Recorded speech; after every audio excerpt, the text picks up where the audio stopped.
बिस्मिल्लाहिर्रहमानिर्रहीम। अस्सलाम वालेकुम फ्रेंड्स। MS वर्ड 2016 की वीडियो ट्यूटोरियल सीरीज में मैं महमूद शेख आप सभी का स्वागत करता हूं।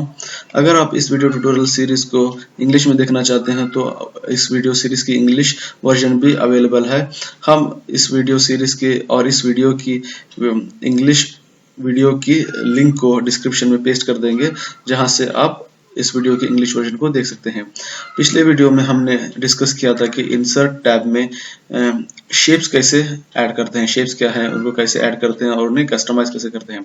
अब इस वीडियो में हम बात करेंगे कि स्मार्ट आर्ट्स क्या है। स्मार्ट आर्ट शेप्स की तरह ही ये होते हैं, लेकिन इन शेप्स को आप किसी भी एक्टिविटी को प्लान करने के लिए, किसी भी प्रोसेस के फ्लो को दर्शाने के लिए, किसी कॉलेज में या किसी ऑफिस में कोई फंक्शन हो तो उस फंक्शन में चलने वाली एक्टिविटीज, उस फंक्शन में चलने वाले प्रोग्राम्स को किस तरह से एग्जीक्यूट कर सकते हैं, किस तरह से हम वो एक्टिविटीज को एक के बाद दूसरे कैसे रन कर सकते हैं, उनको प्लान करने के लिए हम स्मार्ट आर्ट का इस्तेमाल कर सकते हैं। जैसे अब मैं क्लिक करूंगा कि स्मार्ट आर्ट इलस्ट्रेशन ग्रुप में जाके स्मार्ट आर्ट को क्लिक करूंगा तो यहाँ पर आपको अलग अलग तरह की कैटेगरीज दिखेंगी। List, process, cycle, hierarchy, relationship, matrix, pyramid, pictures, office. ठीक है, ये अलग अलग तरह की कैटेगरीज में अलग अलग तरह के स्मार्ट आर्ट्स आपको मिलेंगे। ठीक है, अब मैं बात करूंगा प्रोसेस। यहाँ पर आप प्रोसेस के रिलेटेड स्मार्ट आर्ट्स देख सकते हैं। अगर आपको किसी प्रोसेस को दर्शाना है MS वर्ड में तो आप इस तरह की ले सकते हैं, जैसे कि इनपुट, प्रोसेस, आउटपुट। किसी भी सिस्टम, कोई भी सिस्टम आप डेवलप कर रहे हैं और उस सिस्टम के वर्क करने के फ्लो को आप दिखाना चाहते हैं तो आप ये प्रोसेस को ले सकते हैं। और साइकिल्स, कोई भी सिस्टम आप बना रहे हैं जिनमें कोई भी एक्टिविटी आप परफॉर्म कर रहे हैं, आप कोई एक्टिविटी रन कर रहे हैं और वो एक्टिविटी जो है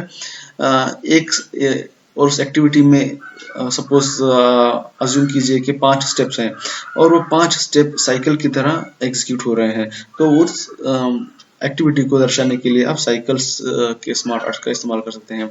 या फिर आप किसी ऑर्गेनाइजेशन के अलग अलग मैनेजरियल लेवल्स को दिखाना चाहते हैं तो आप पिरामिड्स में यूज कर सकते हैं।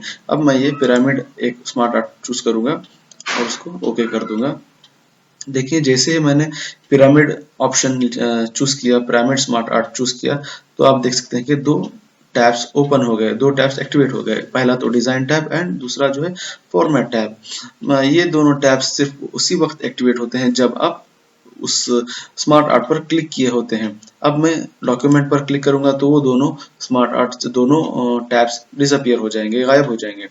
अब मैं वापस इस पर क्लिक करता हूँ, स्मार्ट आर्ट पर क्लिक करते ही वो दोनों टैब, डिजाइन और फॉर्मेट टैब ओपन हो जाते हैं। अब यहाँ पर देखेंगे कि जैसे कि मैंने एक पिरामिड वाला स्मार्ट आर्ट चूज किया है, इसमें 3 शेप्स दिए गए हैं। ये एक टेक्स्ट 1 का, टेक्स्ट 2 का, टेक्स्ट 3 का। अब मैं इसमें लिखूंगा टॉप मैनेजमेंट। ठीक है, मैं लिखूंगा यहाँ पर मिडिल मैनेजमेंट और आखिर में लोअर मैनेजमेंट। ठीक है दोस्तों, मैंने पिरामिड स्मार्ट आर्ट लिया और पिरामिड स्मार्ट आर्ट में जैसे कि इसकी फंक्शनलिटी है कि इसको मैंने एग्जांपल कंसिडर किया है कि किसी भी ऑर्गेनाइजेशन के अलग अलग मैनेजरियल डिपार्टमेंट को दर्शाने के लिए आपको इस तरह का स्मार्ट आर्ट यूज कर सकते हैं। अब यहाँ पर देखिए, जैसे मैंने ये स्मार्ट आर्ट पर क्लिक किया, डिजाइन टैब एक्टिवेट है और यहाँ पर एक ऑप्शन है कि जैसे कि ऐड शेप। इस पर मैं क्लिक करूंगा तो मुझे ऑप्शंस मिलेंगे कि add shape after, add shape after, add shape before. Okay, सबसे पहले मैं इस पर सेकंड मिडिल मैनेजमेंट की शेप पर क्लिक करता हूं और ऐड शेप में जाकर देखता हूं तो मुझे और भी ज्यादा ऑप्शंस मिलते हैं कि आप किस तरह से इस शेप के ऊपर और एक शेप ऐड कर सकते हैं, इस शेप के नीचे किस तरह आप एक और शेप ऐड कर सकते हैं। जैसे मैं क्लिक करता हूं, अब मैंने मिडिल मैनेजमेंट पर क्लिक किया है और मैं जाकर ऐड शेप आफ्टर कर देता हूं, तो क्लिक करता हूं तो इस शेप के बाद में और एक शेप ऐड हो जाएगी। देखिए मिडिल मैनेजमेंट शेप के आफ्टर बाद में और एक शेप ऐड हो गई। अब मैं फिर से इस पर क्लिक करता हूं, तो क्लिक करके ऐड शेप अबव करता हूं, या फिर बिफोर करने पर भी सेम हो जाएगा। ठीक, देखिए ओके, यहाँ पर क्लिक कर ऐड शेप में जाकर ऐड शेप बिफोर करता हूं, तो उससे पहले एक शेप ऐड हो जाएगी। अब मैं इसको फिर से इस पर क्लिक करके ऐड शेप अबव क्लिक करने से ये जो है पहले वाला शेप साइड में आ जाता है और उसकी जगह पर और नया शेप आ जाता है। अब मैं इस पर क्लिक करूंगा और ऐड शेप में जाकर ऐड शेप बिलो करूंगा, तो एक शेप उसके साइड में और एक शेप ऐड हो जाता है। ठीक है दोस्तों, तो इस तरह से आप किसी भी शेप के ऊपर नीचे या बाजू में शेप्स को ऐड कर सकते हैं। मैं कंट्रोल सेट की मदद से वापस आ जाता हूं और आप यहाँ देखेंगे ऐड बुलेट ऑप्शन है। अब मैं इस पर क्लिक करता हूं और ऐड बुलेट करने से इसके लिए मिडिल मैनेजमेंट के लिए कोई डिस्क्रिप्शन आपको लिखना है तो आप बुलेट्स में यहाँ पर लिख सकते हैं, डिस्क्रिप्शन। ठीक है दोस्तों, इस तरह से आप अपने शेप्स के लिए बुलेट भी तैयार कर सकते हैं। ठीक है, कंट्रोल जेड की मदद से वापस आ जाता हूँ और एक ऑप्शन यहाँ पर है टेक्स्ट पेन। टेक्स्ट पेन को क्लिक करते ही आपके डॉक्यूमेंट में, ठीक है, डिजाइन टैब में टेक्स्ट पेन क्लिक करता हूं, तो आप देख सकते हैं कि हमने जितने शेप्स इस स्मार्ट आर्ट में बनाए हैं उन सारे शेप्स को यहाँ पर वो टेक्स्ट पेन में दिखा देता है। टेक्स्ट पेन में जितने भी यहाँ पर हमने स्मार्ट आर्ट में जितने भी शेप्स लिए हुए हैं वो सारे शेप्स यहाँ पर डिस्प्ले हो जाएंगे। आप यहाँ से भी इसको एडिट कर सकते हैं या फिर यहाँ से भी एडिट कर सकते हैं। ठीक है दोस्तों, अब मैं दूसरे ऑप्शन में जाऊंगा जहां पर है प्रोमोट, डिमोट और लेफ्ट टू राइट। अब मैं इस पर डिमोट क्लिक कर दूंगा तो वो ये पर्टिकुलर शेप जो है मेरे स्मार्ट आर्ट से निकल कर बाहर आ जाएगी। अगर मैं इस पर को वापस लाना चाहूँ अपने स्मार्ट आर्ट में तो मैं प्रोमोट क्लिक करूंगा, वो वापस आ जाएगी।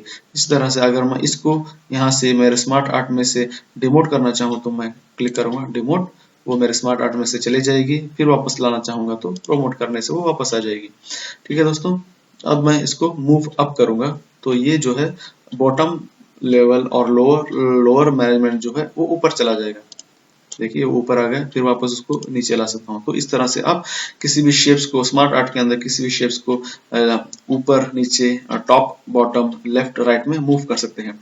और यहाँ पर देखिए आप अपने शेप्स को चेंज भी कर सकते हैं। आप अपने स्मार्ट आर्ट के शेप्स को चेंज भी कर सकते हैं। बॉटम पॉइंटेड कर सकते हैं या फिर टॉप पॉइंटेड कर सकते हैं, या फिर अपने शेप्स का स्टाइल को चेंज कर सकते हैं। यहाँ पर आप अपने स्मार्ट आर्ट के कलर को चेंज कर सकते हैं। देखिए कलर चेंज हो गया, देखिए। और यहाँ पर आकर आप अपने स्मार्ट आर्ट का लेआउट को चेंज कर सकते हैं। देखिए इसमें जाकर मैं चूज करता हूँ तो आप देखेंगे कि 3D व्यू भी आप डिस्प्ले कर सकते हैं इसमें। देखिए इस तरह से आप अपने स्मार्ट आर्ट्स के डिजाइन को, थीम्स को आसानी से चेंज कर सकते हैं। तो और यहाँ पर एक फॉर्मेट टैब है।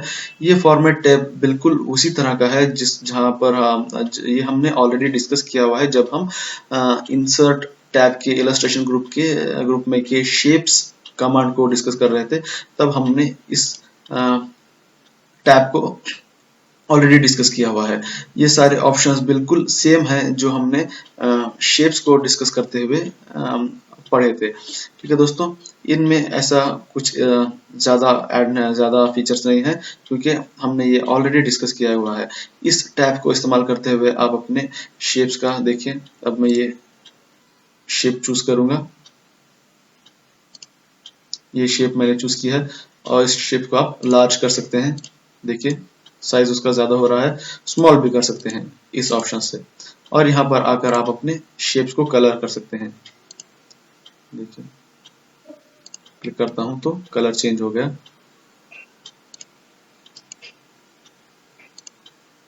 देखिए इस तरह से आप अलग अलग शेप्स को अलग अलग कलर्स दे सकते हैं और आप दूसरा कलर भी अप्लाई कर सकते हैं। आप बॉर्डर्स अप्लाई कर सकते हैं, बॉर्डर्स, अपने शेप्स को बॉर्डर्स अप्लाई कर सकते हैं, शेप को इफेक्ट्स दे सकते हैं। तो वो ये सारे ऑप्शंस हमने अपने पिछले वीडियोस में डिस्कस किए हुए हैं। तो उम्मीद है कि आपको ये वीडियो हमारा स्मार्ट आर्ट्स के ऊपर पसंद आया होगा। तो बेसिकली स्मार्ट आर्ट्स को हम किसी भी फंक्शन में होने वाले इवेंट्स, किसी भी गैदरिंग या फिर किसी फेस्टिवल्स में होने वाले एक्टिविटीज को प्लान करने के लिए इस्तेमाल कर सकते हैं। किस तरह से हम अगर हमारे इवेंट में, हम अगर हमारे फेस्टिवल में, अगर हमारे फंक्शंस में 10 एक्टिविटीज होना है तो हम 10 एक्टिविटीज को, उन 10 एक्टिविटीज को किस तरह से एग्जीक्यूट करें उसका प्लान हम बना सकते हैं, उसका फ्लो हम एमएस वर्ड में स्मार्ट आर्ट का इस्तेमाल करते हुए प्लान कर सकते हैं। तो उम्मीद है दोस्तों आपको ये वीडियो पसंद आया होगा। अगर आपको ये वीडियो पसंद आया तो हमारे वीडियो को हमारे चैनल को सब्सक्राइब कीजिए, हमारे वीडियोस को लाइक कीजिए, शेयर कीजिए, और हम आपको अपने अगले वीडियो में मिलेंगे जहां हम अगले चार्ट्स के सिलसिले में डिस्कस करेंगे। तो शुक्रिया दोस्तों हमारे वीडियोस को देखने के लिए। हम आपको अपने अगले वीडियो में मिलेंगे।